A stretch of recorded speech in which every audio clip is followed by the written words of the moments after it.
चलो बच्चों इस क्वेश्चन को सॉल्व करते हैं। एक प्लेन है और एक ब्लॉक है। ब्लॉक प्लेन के साथ एक स्ट्रिंग से अटैच है, ठीक है। और ये पूरा का पूरा जो प्लेन है बच्चों, ये मूव कर रहा है 4 मीटर पर सेकेंड स्क्वायर के एक्सेलरेशन से राइटवर्ड। अब हमें 3 क्वेश्चंस के आंसर देने हैं। पहला क्या है, normal reaction between block and plane. इसके बीच में जो नॉर्मल रिएक्शन होगी वो निकालनी है। टेंशन निकालनी है स्ट्रिंग में टी।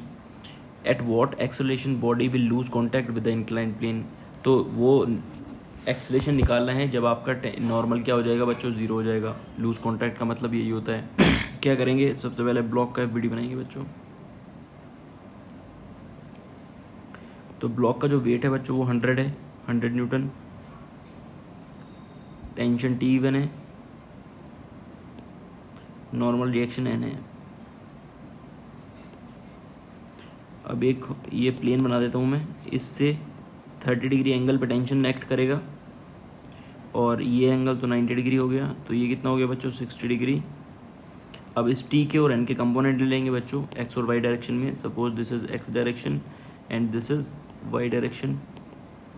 तो कंपोनेंट जब लोगे इसके तो this will be T cos 30 degree और ये कितना हो जाएगा T sin 30 डिग्री। अब n के कंपोनेंट ले लो, n हो जाएगा n cos 60 डिग्री और ये हो जाएगा आपका n sin 60 डिग्री। अब हॉरिजॉन्टल और वर्टिकल, अब हॉरिजॉन्टल और वर्टिकल डायरेक्शन में फोर्सेस को बैलेंस कर दो बच्चों। तो हॉरिजॉन्टल डायरेक्शन में क्या है, n cos 60 degree equals to t cos 30 degree. cos 60 की वैल्यू होती है बच्चों 1/2, cos 30 की वैल्यू कितनी होती है, √3/2। टेंशन कितना आ गया, T/√3। अब वर्टिकल डायरेक्शन में जब हम फोर्सेस को बैलेंस करेंगे तो अपवर्ड डायरेक्शन में कितने फोर्स लगे हुए हैं, 2 फोर्स। मतलब T sin 30 plus N sin 60 equals to 100। अब T sin 30 की वैल्यू कितनी होती है, 1/2। N sin 30 की value √3 N/2 equals to 100। T की वैल्यू कितनी होती है बच्चों, N √3/2 N इक्वल्स टू 100। इसको यहाँ से N कॉमन ले लेंगे, सो N/2 कॉमन ले लो, 1/√3 प्लस √3 इक्वल्स टू 100। N/2 √3 हमने लिया कॉमन, 1 + 3 इक्वल्स टू 100। तो यहाँ से हो जाएगा this is 2 and that will be 50√3। सो ये हमारा आ गया बच्चों normal reaction Newton. Second part में क्या सॉल्व कर रहे हैं, टेंशन एन की वैल्यू यहाँ रख दो, 50√3 डिवाइड बाई √3, तो 50 न्यूटन इज योर टेंशन।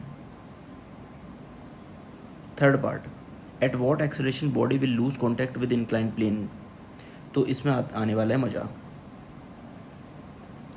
जो सी पार्ट है बच्चों। अब हम क्या करेंगे, दोबारा ब्लॉक का एफबीडी बनाएंगे।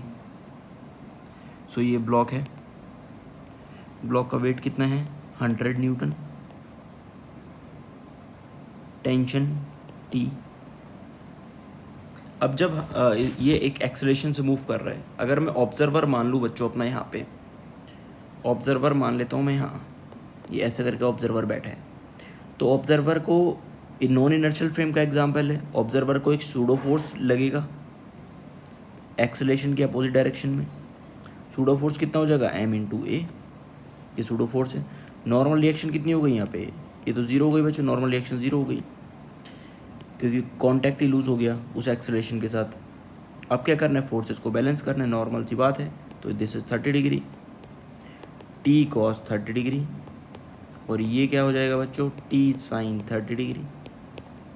ma को इससे इक्वेट कर दो, तो m is 10, a equals to T cos 30।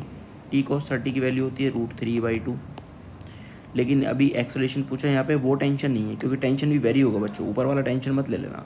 तो अभी क्या करेंगे, इसको इससे इक्वेट करेंगे, T sin 30 degree equals to 100, T divided by 2 equals to 100। तो यहाँ टेंशन कितना आ गया, 200 न्यूटन आ गया। ऊपर टेंशन कितना था अगर आप चेक करोगे तो ऊपर टेंशन था बच्चों हमारा 50 न्यूटन, तो अभी 200 न्यूटन टेंशन आ गया।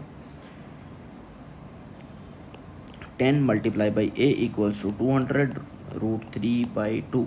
तो दिस इज़ 100, 10 से 10 कैंसिल आउट, तो दिस विल बी 10√3 मीटर पर सेकेंड स्क्वायर। सो ये एक्सेलेरेशन पे क्या होगा, लूज़ हो जाएगा कांटेक्ट, नॉर्मल रिएक्शन हो जाएगा 0, टेंशन की वैल्यू हो जाएगी इतनी, एक्सेलेरेशन चाहिए इतना। समझ आया बच्चों? देखो बच्चों, पुली मास सिस्टम का एग्जांपल है। दो ब्लॉक हैं, एक का मास है 4 kg, एक का मास है 1 kg, और इसकी जो हाइट है वो है 2 मीटर, इसकी हाइट है 4 मीटर। क्या पूछा है, block are release from rest, time to cross each other. ठीक है, अभी हम क्या बनाएंगे बच्चों, इनका एफबीडी बनाएंगे अलग अलग ब्लॉक का। सपोज ये है 4 kg ब्लॉक, इसका वेट कितना होगा बच्चों 40 न्यूटन, और यहाँ पे टेंशन टी।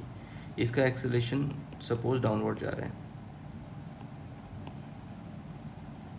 और यहाँ पे इस ब्लॉक का हम एफबीडी बनाएंगे, तो दिस इज 10, और इसका एक्सेलेरेशन मानेंगे ऊपर, क्योंकि एक ही स्ट्रिंग से कनेक्टेड है, तो एक का एक्सेलेरेशन डाउनवर्ड, एक का अपवर्ड। यहाँ इक्वेशन लिखो, net force mine equals to mass into acceleration, और यहाँ पे इक्वेशन लिखो, net force equals to mass into acceleration. इन दोनों इक्वेशन को ऐड कर देंगे तो ये तो कैंसिल हो जाएगा, अब ये हो जाएगा 30 इक्वल्स टू 5a। एक्सेलरेशन आ गया बच्चों 6 मीटर पर सेकेंड स्क्वायर। इतनी बात समझ आ गई एक्सेलरेशन की। तो अभी मैं क्या कर रहा हूँ, देखते जाओ। सपोज ये एक कॉमन लाइन थी, एक ब्लॉक यहाँ रखा था ऐसे, और एक ब्लॉक ऐसे रखा है। ठीक है बच्चों, ये कॉमन लाइन है, तो यहाँ पे एक पॉइंट होगा बच्चों, और एक यहाँ पे एक पॉइंट होगा। अब इस ब्लॉक का जो एक्सेलरेशन था, वो इस पॉइंट का जो एक्सेलरेशन है वो होगा डाउनवर्ड, इस पॉइंट का एक्सेलरेशन है अपवर्ड। तो जब ये पॉइंट, ये वाला पॉइंट ऊपर जाते जाते और ये पॉइंट नीचे आते आते एक दूसरे को क्रॉस कर देंगे, तो तभी क्या होगा, हमारे ब्लॉक क्रॉस हो जाएंगे एक दूसरे से। तो अब हम क्या करेंगे, इसमें एक के ऊपर बैठ जाएंगे, एक को रिफरेंस बना देंगे। सपोज इस पॉइंट को मैंने क्या बना दिया, रिफरेंस, तो ये तो फिक्स हो गया पॉइंट। अब अगर मैंने इसको रेफरेंस बनाया, इसके पास तो कुछ एक्सेलेरेशन था, तो वो एक्सेलेरेशन तो इधर ऐड हो जाएगा, तो इसका तो नेट, इस पॉइंट का नेट एक्सेलेरेशन इसको कितना दिखेगा बच्चों, इस पॉइंट को कितना दिखेगा ऑब्जर्वर को, इसको दिखेगा 2a। तो ऐसे ही यहाँ पे एक ऐसे पॉइंट बना लेता हूँ, और यहाँ पे है 2a एक्सेलेरेशन के साथ ऊपर आ रहा है। कितनी डिस्टेंस कवर करनी है इसको, यहाँ पे था 2 मीटर, और यहाँ पे है 4 मीटर, तो इसको कितना कवर करना है बच्चों, 6 मीटर कवर करना है इसको। तो अब क्या करेंगे, सेकंड इक्वेशन लगा देंगे, क्योंकि पार्टिकल क्या था, रेस्ट पे थे, तो particle also was rest, S equals to u t plus half a t square. इसका यूज़ करेंगे, ये 0 है, 6 मीटर, हाफ एक्सेलरेशन की वैल्यू कितनी थी बच्चों, a थी, बट यहाँ है 2a, so 2 multiply by 6 into t square, so t equals to 1 second. 1 second में दोनों एक दूसरे को क्रॉस कर देंगे। नेक्स्ट वीडियो में मिलते हैं बच्चों नए क्वेश्चंस के साथ, तब तक के लिए टेक केयर, बाय।